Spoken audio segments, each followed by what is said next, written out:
morning. Happy Monday. It is chest day today. International Chest Day, as they say on Monday. This is the first time in quite a while that a chest day has fallen on a Monday. Typically we'll do legs, but my legs currently are not up to par, and I do not feel as if I will be able to hit them properly. So we're going to take an extra day, and we're going to throw some chest in there because the chest is recovered. The chest feels pretty good. I believe incline barbell press, decline hammer press, and pec deck is going to be on the agenda today for chest. And then we're going to document the pump, and I'll do some cardio probably. My lower back is absolutely fried. It's absolutely cooked from those cable flexion rows we did yesterday. Me and Smokington and Aaron, Big A. They are cooked, bro. We're going to have to start throwing them in more because we've been usually doing chest supported rows. But the cable flexion rows, you know, if you want big spinal erectors, you definitely need to do cable flexion rows without chest support, for sure. I would wager that that is a better erector and mid to upper back developer than a deadlift is. I would wager that, unless you're doing absolute high rep deadlifts. But then you get into the aspect, or what we call stimulus to fatigue ratio, in where the deadlift stimulus far underweighs the fatigue that it elicits when you do the movement. So if you're doing like 10 to 20 rep sets of deadlifts, you're going to be systemically fatigued for quite a while. Whereas if you're doing 10 to 20 rep cable flexion rows, you're going to get a pretty gnarly stimulus, i.e. in the form of a pump or tension where the muscle is, and you're not going to be as systemically fatigued as, say, pulling like 400 pounds for reps on a deadlift would make you.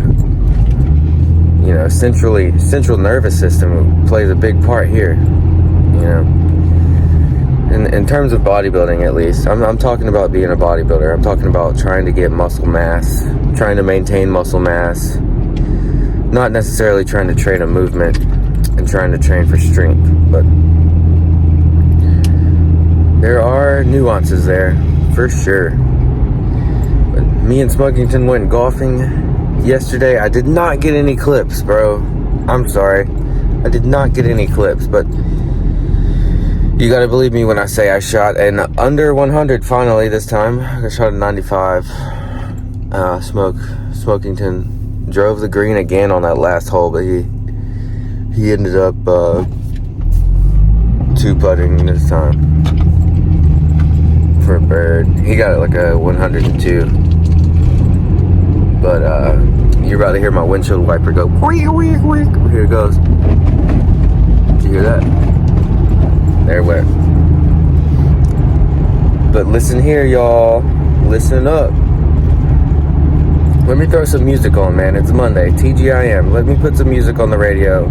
Let me get into the gym. This 18-wheeler just pulled right out in front of me, and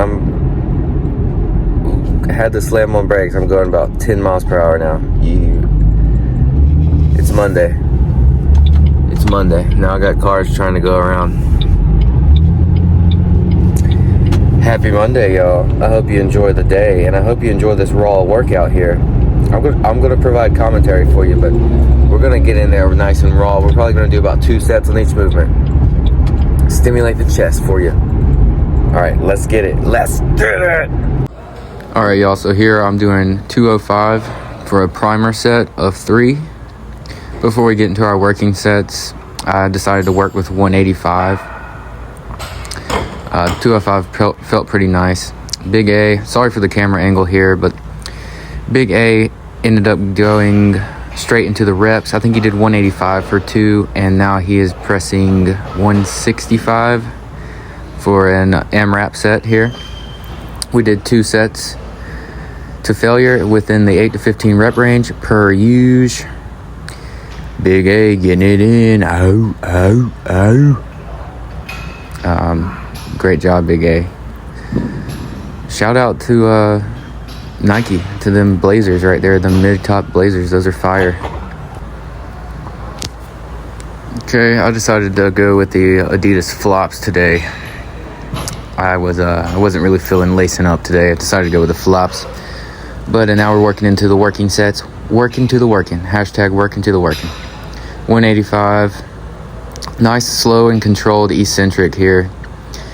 The biggest portion of hypertrophy, the biggest gains you're going to make is when you slow down that stretch and you slow down that eccentric. I cannot stress that enough to y'all, to the viewer at home. It's going to take away reps for sure. And, you know, it's going to take away a little bit of strength as well in terms of weight you can put on the bar. But you're going to gain so much from it. You're going to gain some muscle mass, especially if you're on a bulk, if you're in a surplus. I'm just trying to maintain right now because I'm in a hard caloric deficit. Your boy is famished right now. It's currently 3 p.m. and I've only ate 300 calories. So I'm getting ready to eat a substantial amount of chicken breast here in an hour. So I added the Bosu ball to these decline presses because I get absolutely zero stretch out of the bottom if I just use the modality as it is. So we all know hypertrophy comes most from stretch under load. So why would you minimize the stretch you can get if you can maximize it with a good old Bosu ball? One of the only approved purposes of a Bosu ball here is to increase the stretch on a chest fly or a chest press, that's for sure. And as you can see, I'm utilizing the Bosu ball. Look at that bed head, beautiful. Using the Bosu ball to increase the stretch on the pec. Slow, controlled movement as well. I actually like this decline press. I feel a great contraction. Nice little close up there of the nip slip. We love that. We love a good nip slip around here. The Bosu ball, yeah, like I said previously, man, one of the only good uses for a Bosu ball is to put it behind your back and increase the stretch on a press.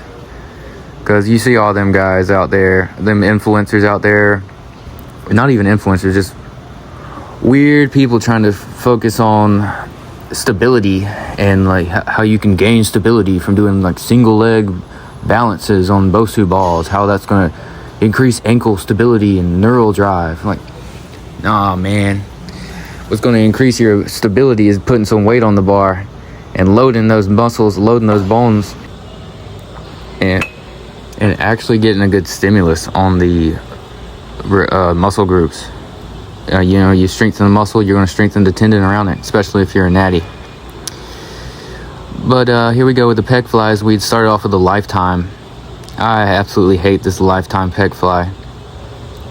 It doesn't give me a good contraction. I feel like I have to reach too much. Where when you're doing a pec fly, you want to keep your back into the modality, and you want to stretch the pec with your chest up, chest proud, and stretch it. You don't want to have to hug like you're hugging a tree. Big A here. When he gets to those last few reps, he kind of struggles with that a little bit. He leans his head forward and hugs it a little bit. See right here. But right there is a good rep if he would have kept his head back and stick that chest out, increase the stretch the whole way through. We decided to use the Arsenal because the Lifetime one's a piece of crap. Yeah, what he said. But now here's a little clip of me practicing a little bit of chest poses. I don't think I look too good today. I feel like I was bloated a little bit, but it's neither here nor there. Successful chest day. I did 31 minutes on the stairs and about 20 minutes in the sauna. So I'm drained. I gotta go get some Relight, some electrolytes, drink a gallon of water, and you boys gotta do some schoolwork. Woohoo! So, yeah. Chest day on a Monday. Typical bro stuff. But, like I said, we'll do legs tomorrow. Probably with an emphasis on quads because the adductors and the glutes are a little sore from the Good Girl machine and the belt squat RDLs we did last Friday. So definitely will be a quad emphasis leg day. Mañana. Wish me luck. Got a couple of assignments to do. Holla at your boy. Subscribe, like, comment. Do everything you need to do to feel like you're doing something for your boy. I'm just kidding. Do whatever you want to do, brother and sister. Do whatever you want to do. Thank you for watching. We will see you tomorrow morning, bright and early, dark and early, for legs. Bye! Get the bag, King Walker.